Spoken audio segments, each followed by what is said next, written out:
So this all brings us here to today, where I announce that I am retired.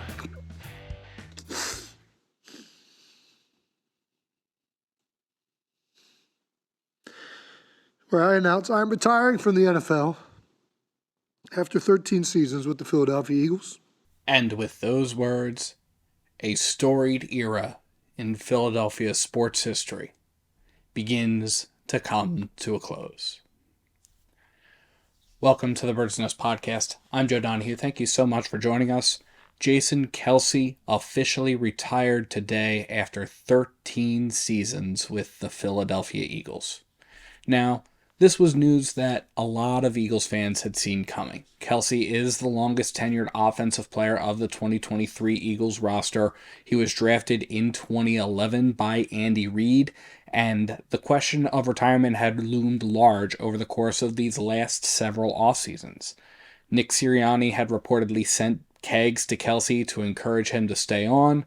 When the Kelce documentary was released on Prime Video during the 2023 season, a big focus of the documentary was on Kelce's looming retirement.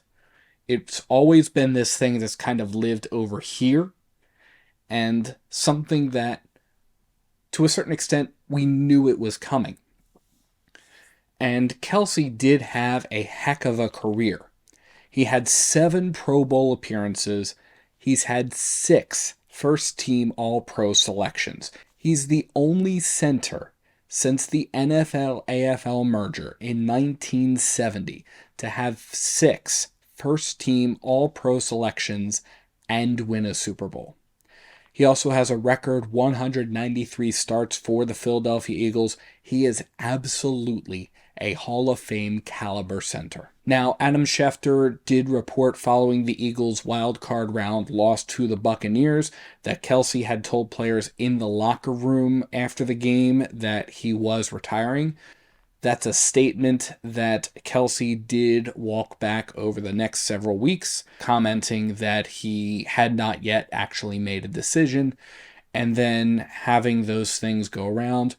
Even Howie Roseman indicated that Kelce didn't seem to have made a decision while the Eagles were at the Combine last week. But given the fact that he had seemed to have such a great time over the course of the playoffs, palling around with Buffalo Bills fans, drinking out of a bowling ball in the parking lot, to me at least, it seemed relatively clear that the 2024 season was going to begin without Jason Kelce. But even though it's just now becoming official, it certainly wasn't without emotion. When Kelce took the podium at the NovaCare complex, it took several minutes before he even was able to begin his prepared remarks, and he had to stop numerous times during his 45-minute prepared remarks to wipe tears from his eyes. Kelce was joined by his mom Donna, his dad Ed, his brother Travis, his wife Kylie, among many other Eagles staff and coaches. Reportedly, according to Mike Garafolo of the NFL Network, the Eagles cafeteria at the NovaCare complex was glued to the TV watching the announcement, and except for the occasional crying, apparently it was completely silent. Kelce gave the career in review, starting all the way back at middle school before he became a walk-on at Cincinnati, where he was encouraged to transition to the offensive line, a decision that he is forever grateful for, and encouragement that he's forever grateful to his coaches at Cincinnati for. He ultimately got drafted by the Eagles, and he talked about his early career struggles, especially during 2015 and 2016, when, even though fans prefer to remember the Kelce of the most recent several years, he really was not playing all that well. I had an awful start to that season where I was often overpowered, had many holding penalties that cost our team, and looked like one of the worst centers in the league. I was wanted out of town by nearly everyone. And it wasn't just the fans that wanted me to gone. It was nearly everyone in this organization. That offseason, I heard trade rumors galore and speculation I'd be cut. I imagine if the Eagles had received a trade offer for a brand new set of washing machines, they may have pulled the trigger.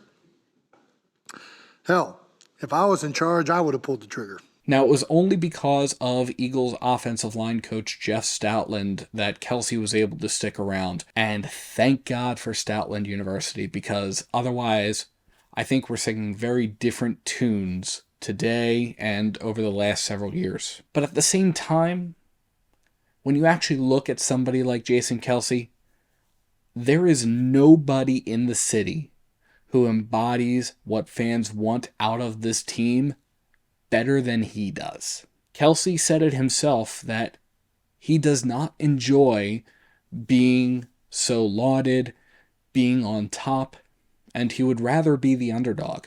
I must admit, I am officially overrated. Vastly overrated. It took a lot of hard work and determination getting here. I have been the underdog my entire career, and I mean this when I say it. I wish I still was. Few things gave me more joy than proving someone wrong. My mother used to tell people, and still says to this day, if you want Jason to do something, all you have to do is tell him he can't. Jeffrey Lurie posed a question in a written statement released following the press conference. Is there a more perfect marriage between a player, a city, and a team than Jason Kelce was with Philadelphia and the Eagles? And I don't think so. Kelce's story from his time at Cincinnati to his early years as Eagles center to now, he has embodied that grit, that grind, that performance that Eagles fans expect, and he has done that consistently throughout his career. We knew that the offensive line, especially in later years, would be okay with a center who played under 4 different head coaches: Andy Reid, Chip Kelly, Doug Peterson, and Nick Sirianni. Kelce was the rock of the offensive line, and he was never afraid to give it his all. And that's something that the city takes to heart, and the city really appreciates. During the Super Bowl 52 run, the Eagles were constantly labeled as the underdogs, and it propelled the team, and it propelled the city. And that was an interesting phenomenon. Why do Eagles fans love the underdog moniker? Because we expect to work for everything that we receive. Philadelphia is at its core a blue-collar town. It's going to be very unlikely that Philadelphia sports are going to get generational players like Tom Brady.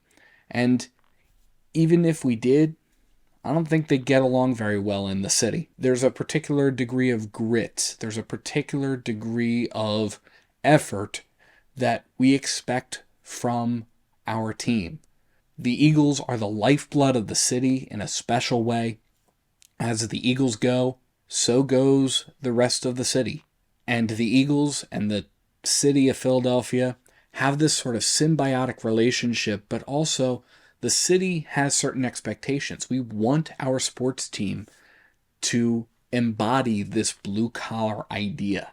There's a reason why Rocky speaks so much to the city of Philadelphia, and it's because of this idea of having to work hard. Eagles fans are incredibly passionate, pouring heart and soul into the team, and we expect nothing less from our players.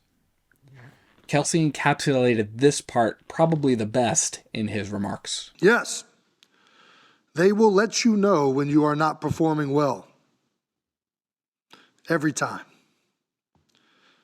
But they will also love you if you show effort, aggression, desire, the will to fight.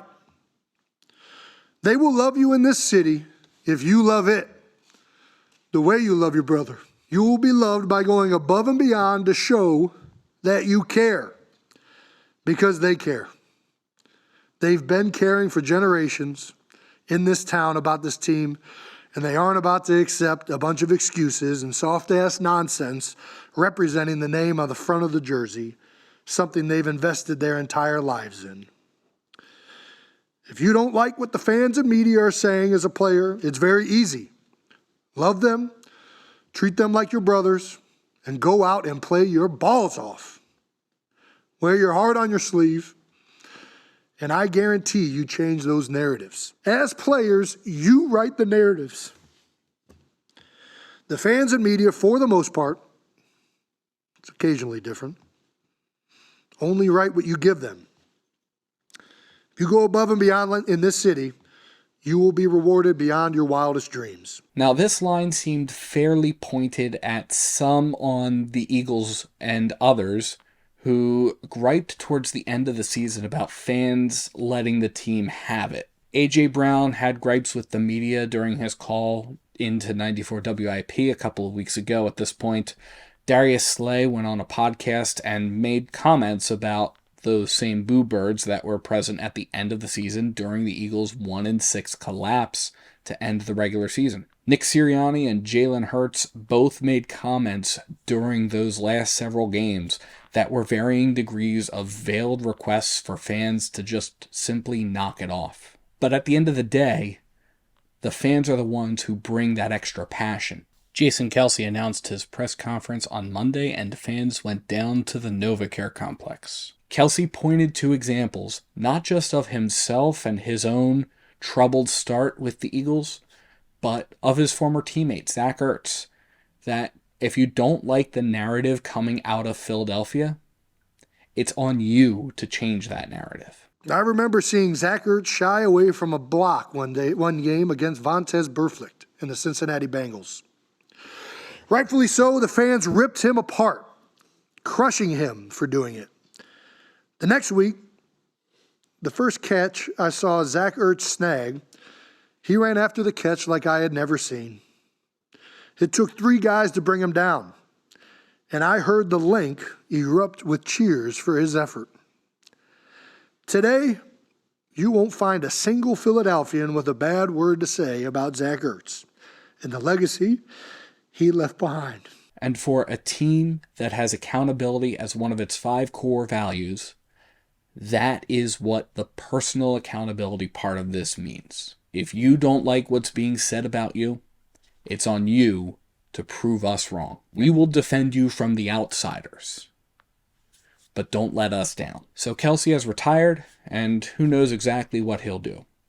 Reports came out during the playoffs he had met with some broadcast networks, which could be a plausible outlet for him. Kelce did also indicate he wanted to continue to have a role with the Eagles in some capacity during his retirement, so we'll see whether or not that pans out, and if so, what that role looks like. As for the Eagles, they need a center. The obvious candidate for that is Cam Jurgens. He played right guard last season, but he was selected as the heir apparent to Jason Kelce. Kelce reportedly even had a hand in scouting him. But there's question about whether or not Jurgens is ready to slot himself into the center role, and at this point, I'm taking the wait-and-see approach. We still have Jeff Stoutland as the offensive line coach. He's undoubtedly been preparing Cam Jurgens for this.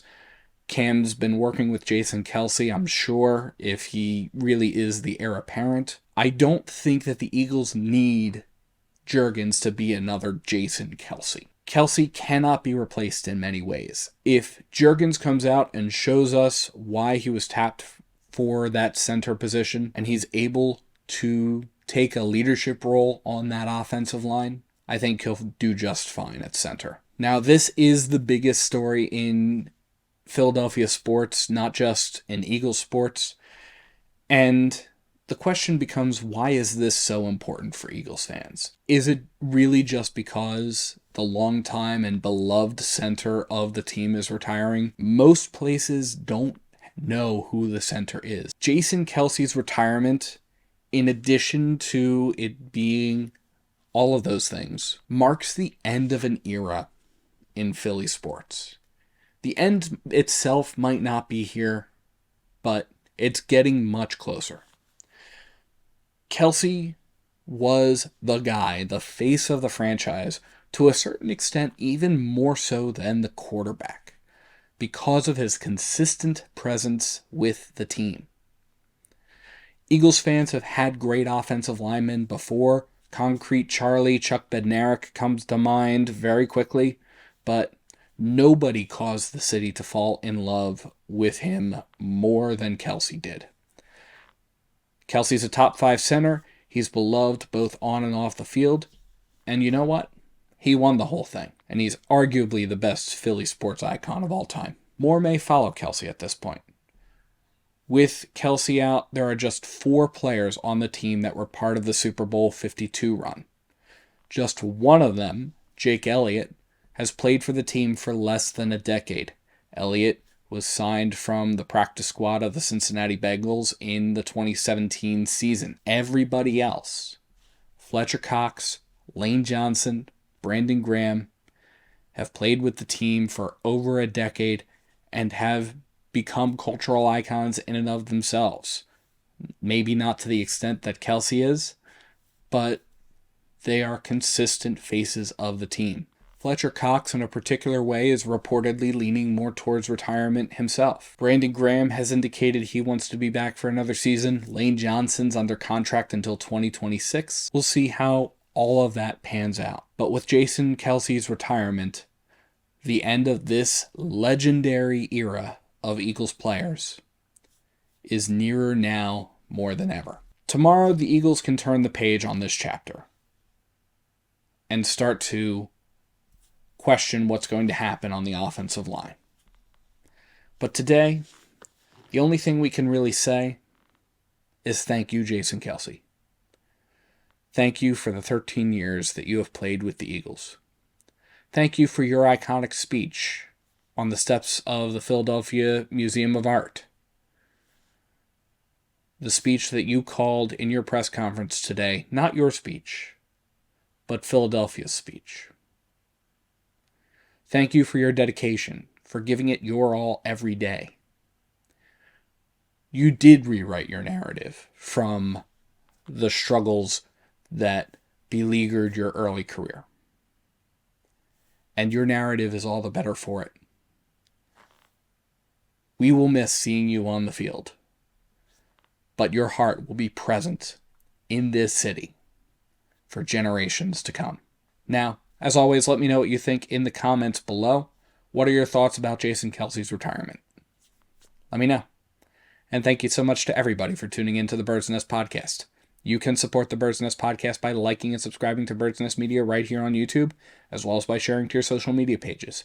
You can also find us on SoundCloud, iTunes, Google Play Music, Amazon Podcasts, Spotify, and the Odyssey app. Please visit birdsnestmedia.com for additional Eagles coverage. And if you feel so inclined to support us in a different way, you can find the link to our Patreon in the description below or at birdsnestmedia.com. Thank you so much for tuning in, and let's go Eagles.